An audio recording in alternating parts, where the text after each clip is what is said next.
What's up? It's Dominic D'Angelo of AdFreeShows.com, SEScoops.com, and One True Sport Team. No, geez, Brass Ring Media. Yes, yesterday I did not have a show because technical difficulties. StreamYard was down, but here I am. I talked a lot by myself about Money in the Bank and Worlds Collide.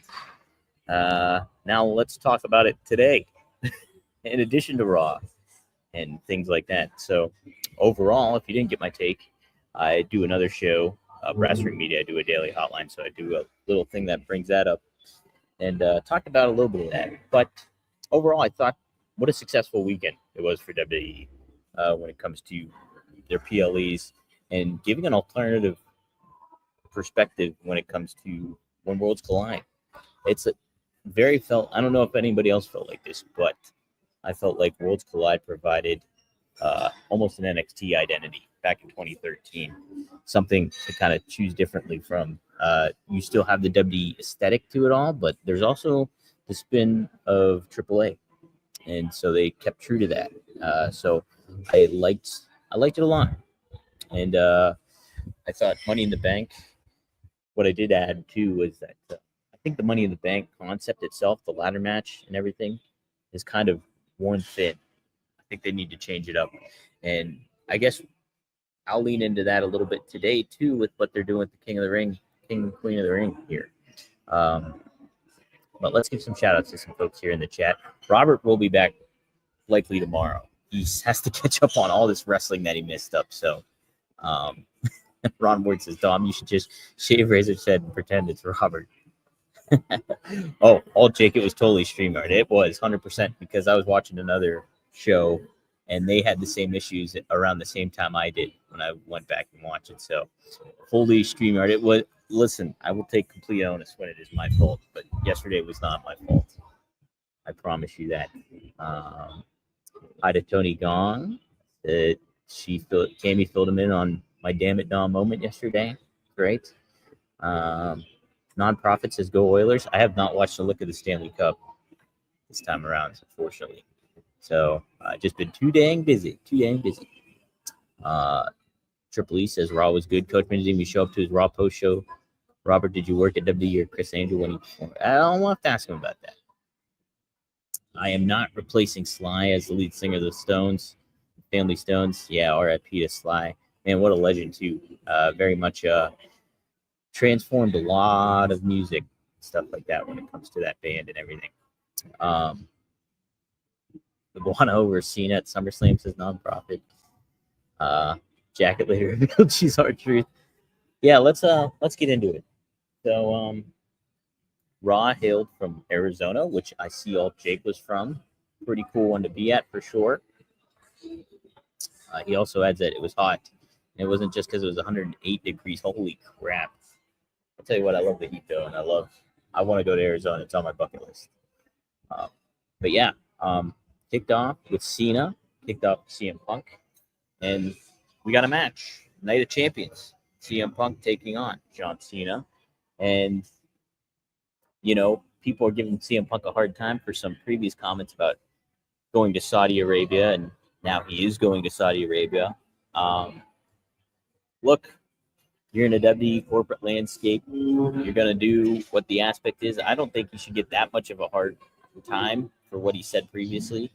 When you're working for a company, you got to do what you got to do. And, you know, in the past, Sami Zayn has taken a stance against it. Kevin Owens has taken a stance against it. But, hey, we're keeping track of what's going on here. Looks like Sami Zayn's going to be at Saudi Arabia, too. Like, there's a lot of people that just do the job and things like that. I don't think, you know, hey, CM Punk is outspoken and he said some things in the past. Doesn't necessarily feels a different way or acts a different way. I think, you know, he's just working for his company and doing what's expected. So, yeah, I mean, I've written some stuff in the past about Saudi Arabia when it was back then. And that, you know, I gave my opinion and I feel a certain way about a lot of it too, still, especially with what Saudi has done in the past. But They make a deal. WWE's made a deal, and there's plenty of stances that a lot of wrestlers still take, and you can tell by the product and what goes on. Even do a little research about what Becky Lynch wore yesterday, and she's taking a stance on certain things too. So Sami Zayn shouted her out for that as well. So shout out to them for still doing it, and staying strong in what they believe in to a certain extent. So, but you gotta toe the line when you work for a company too. At the same point, so I don't think it's that much to give him a hard time for it all. Yeah, I'll check ads with the weather. We don't have humidity, so it's not so bad. Granted, once it's over 110 every day, it sucks. Best time to visit Phoenix is October and April. Yeah, I don't mind that dry heat at all. It was humid yesterday here in Pittsburgh, very humid. So getting used to all that. All right, let's dive in a little bit more. So now we have King and Queen of the Ring qualifying matches happening, and they're all fatal 4-way, and the tournament is not a King of the Ring. It's not your usual King of the Ring, Queen of the Ring tournament. These are 4-way matches, and then they transition, I think, into other types of. I don't know if they're single matches coming up. I think they are. So, look, my criticism partly for the Money in the Bank concept now was it's just too many people, and I think we're too used to seeing a lot of the same spots, and it's too risky for the talent and things like that to have happen. So, I mean, now when it comes to the tournament, it takes away a little bit, I think, of this aspect of it all when you have fatal 4-way matches in tournaments. When you're qualifying for Money in the Bank, might be a little bit of a different story, and I kind of supported that idea. But now, when you're doing tournaments and stuff, I think it kind of takes away the allure of a King and Queen of the Ring tournament when you just have them all in one match and then they go to another match. It seems kind of weird to me. I don't know if you want to get everybody on the show in that manner, but I'm not the biggest fan of that route to take, so to speak. I think they could have done it a different way. And sure, not everybody's going to get a chance to be on television and things like that, but that's the name of the game with this stuff. You're not there to please everybody. You gotta tell the story. And so, I mean, they're doing their job when it comes to the Fatal 4-Ways and telling good stories. And I thought the story that was told was fine, especially with Roxanne getting the win and Liv Morgan. So they did add some fun elements to it. So I'm not going to completely trash that idea. But cool to see AJ Styles and Chad Gable tie it up. And AJ Styles gets the win. He needs it. And, I think it's a good setup. I want to double back to Punk and Cena segment because I did kind of undersell it. I think Cena, you can give plenty of criticism to how his heel run has been gone so far, but I think he knows who he is and he says some good stuff, like really good stuff that people can take away from and be like, man, yeah, he knows what he's talking about. So Punk coming back, I liked this segment a lot. I thought it was great. So both guys did their job. It kind of does take away a little bit when you have a big match like this in Saudi Arabia because it's almost kind of like a throwaway match that's just big in name, and sometimes these don't matter as much. Well, most times they don't matter as much, because it just seems like hey, this is for Saudi Arabia kind of thing. But the segment itself was very good, and both guys obviously legends of the business. So there we go. We also had a Becky Lynch promo, which I thought was good. And we get the return of Bayley coming back, attacking Becky, and fun dynamic. Becky's good as a heel. I'm excited to see Bayley. I think this will, like Becky has helped elevate Lyra as a good babyface. I think it'll be interesting to see how this pans out for Bayley as well, because I think these two clearly have a history with one another, obviously. So this should be a fun thing going on there. All Jake adds too with the segment. It was very cool for a fan in his 40s to see Cena and Punk facing off. That alone was worth the ticket price for me. So how about that? So all Jake does give an alternative perspective here. I don't think that's the case with Sony shows anymore. They're canon now, and last few have been good shows. My only issue is how early they start for me on the West Coast. Yeah, I could imagine that. No, I think that's a fair point. I do think Gunther versus Cody was a good match to have last year. So, to your point, I think that's a fair argument as well. So, um, yeah, let's see. We also had, oh my gosh, yes, Ron Killings. Love what they're doing here. I think this is great stuff. And man, what a way to set him up, big time. And it's very much. I'm familiar with shaving my head, so when you do that, it's a new beginning and it signifies a new identity. So I thought that was cool for R-Truth for his Ron Killings persona coming up.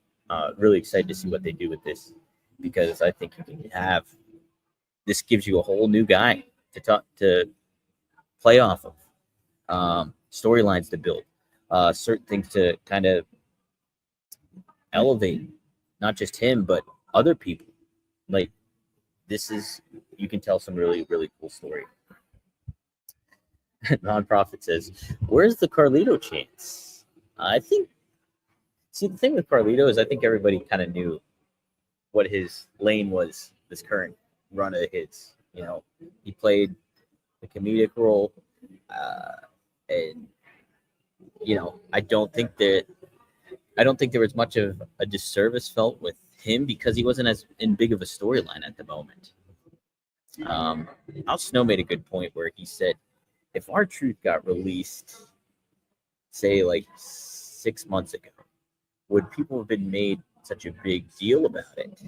And it made me think about it because, yeah, maybe not, because he was just fresh off this program with Cena, and then all of a sudden it's like, okay, he's gone. But I will add that what R-Truth had to say too is saying, hey, you the fans made this happen, you guys, and crediting everybody for it, kind of plays into what Triple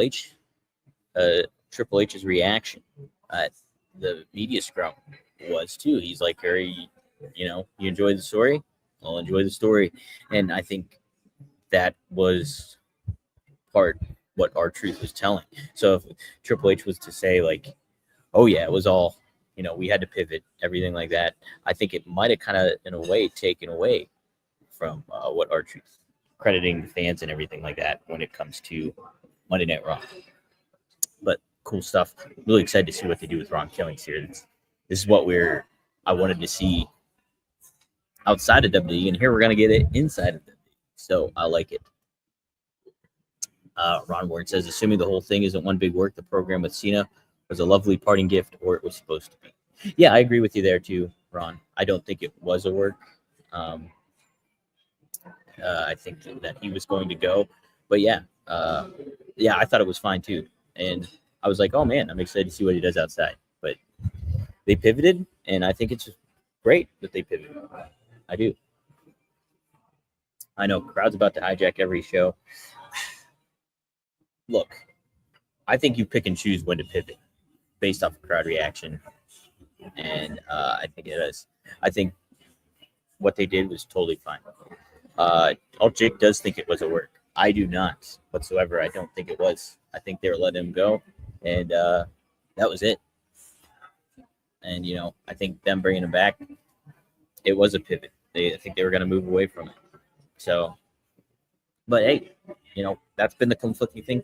What I've said before too is I really don't think it matters, work or not. It doesn't matter. He's back, and if you're not familiar with the wrestling business, it's all work. So that was it. That's my thought on it. All right, let's continue on. But I did like that segment. So we had Sammy, Penta, Dominic Mysterio, and Braun Breaker. Sammy gets the win here and advances. So I think add some intrigue to get him into the title mix, considering that you got Gunther retaining, which we'll talk about here a little bit, but then regaining the title, and then you have Seth Rollins with Money in the Bank. So there's some stuff going on.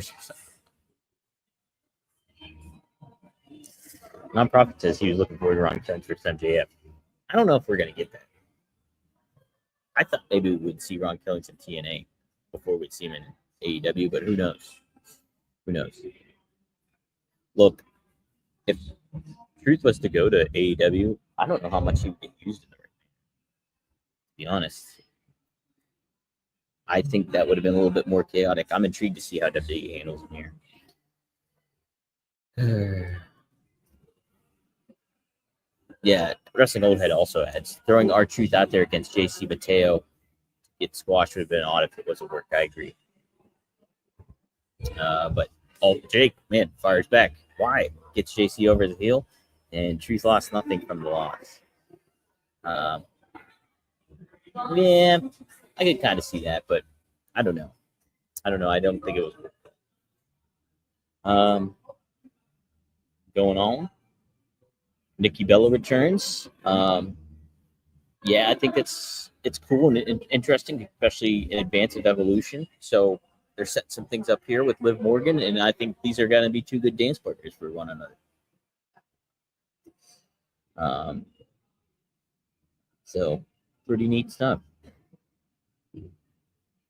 We also had the main event here, Jey Uso versus Gunther. So like, I didn't watch Raw in time yesterday. I watched it this morning, right before recording here. So like, it's funny because I heard about R-Truth showing up, CM Punk and Cena, and who advanced kind of in the tournaments before, tuning into the actual program.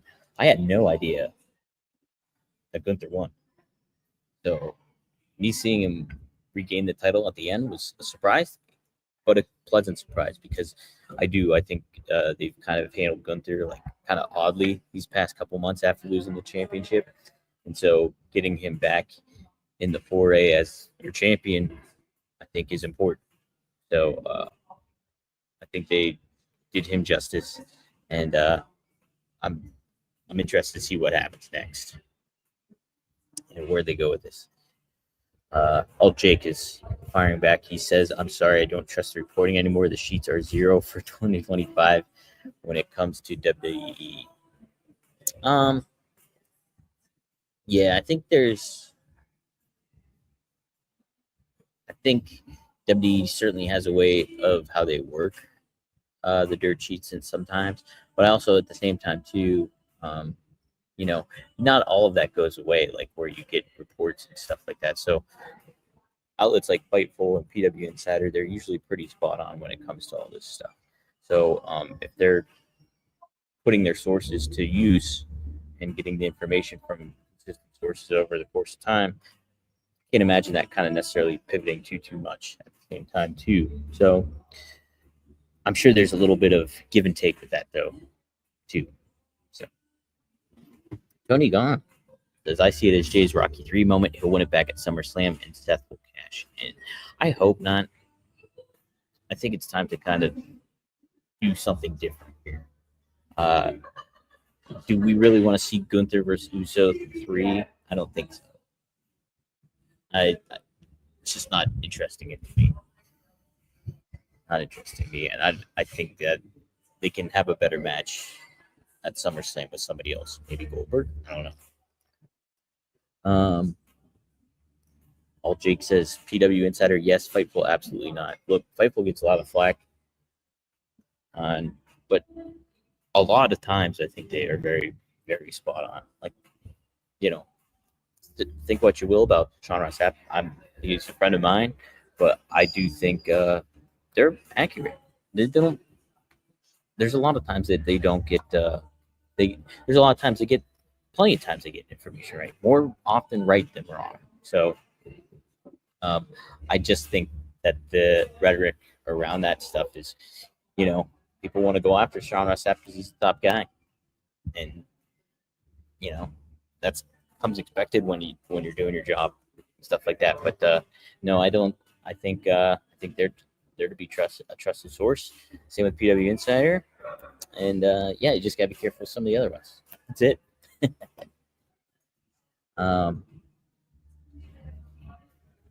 Oh man, look at this. They want Marcus Chance. My brother. You want my brother showing up on Raw. I'm sure he would love that. Non-profit ads, one of the better Jey Uso matches I've seen. Great main event. Curious to see what they do with Jey. Yeah, see, that's what I am too. I think we had the run. He told the story of proving himself. And now, what else we got going on? I want to see something different. So, Dyer says, "Hey brother, I want to wrestle with you." Okay. Chris. Triple H says, "Never wanted to see Jey versus Gunther 1. Gunther should never lost the title. Hell, you're king." So, oh man, I don't know who Sire is, but really saying, "Let's do a home WWE match for fun." LOL. I don't know what you're talking about, Sire. I'll tell the censors to get the bleep button ready. Yeah, there we go. You got to watch out with Marcus. Definitely got to watch out. What has Fightful been right about this year with WWE? Also, Sap brings it on itself. He goes hard in the paint, people on X, but can't take any criticism. He gets what he deserves. Look, I think when it comes to Sean, he handles it much differently than a lot of people do, and wants to call people out. I'd have to take a look and see exactly what was right and what was wrong being reported with Fightful, but really, I don't recall seeing anything that they were really wrong about. Like, what were they wrong about? I don't know. Jake, I'm not sure exactly. From what it seems, is like their reports usually get backed up and reaffirmed. And, but I do think there's the balance when it comes to wrestling, and maybe WWE is taking more of a concerted effort to work the dirt sheets a little bit more, but I don't think it's all that stuff. Sayer is jacket lady, look out. It's fine. Adrian Ortiz says Triple H loves trilogy matches. One more match, Gunther retains, and then they close that chapter. I don't know. Was that a Triple H thing or was that a Vince thing? I just remember a lot of trilogy matches happening with Vince and it just being like, all right, enough, done, calling it. That's it. So who knows? But we'll figure out more this week. Very, very productive episode of Raw, and shout out to all that stuff. Yeah, it was a good show. It was a good Monday Night Raw, and definitely one to take away from in a lot of ways. So, the only person more over than Mr. Iguana is Jacket Lady. I tell you what, Jacket Lady was here right now, she would be wearing a jacket because it's cold. I'm freezing. I had to get another cup of coffee because it's so cold. Jacket Lady for Queen of the Ring. I like it. Yeah, Hunter kind of likes trilogies too. I mean, if you're going from a movie standpoint, the trilogies are what's in. So there you go. All right, I guess that will do it for me. If you haven't checked it out, check out One Kind with RVD. Go to rvdtv.com. Robert should be back tomorrow, and that'll do it. I'll see you guys tomorrow here on Rumor and Innuendo. You can catch us live, noon Eastern Standard Time, Monday through Friday. Be sure to like, share, and subscribe, whether you're on ad-free shows, YouTube, Rumor and Innuendo, YouTube, Magnum TA and Greg Gahn YouTube, which is in purgatory right now. I got to figure out what to do with that thing. And then we're live. Also on SE Scoops X account, the Dominic D'Angelo X account, and WD Creative _ish X account. So, with all that being said, best of luck in your future endeavors, and stay warm out there. That's all I got. All right, see you guys.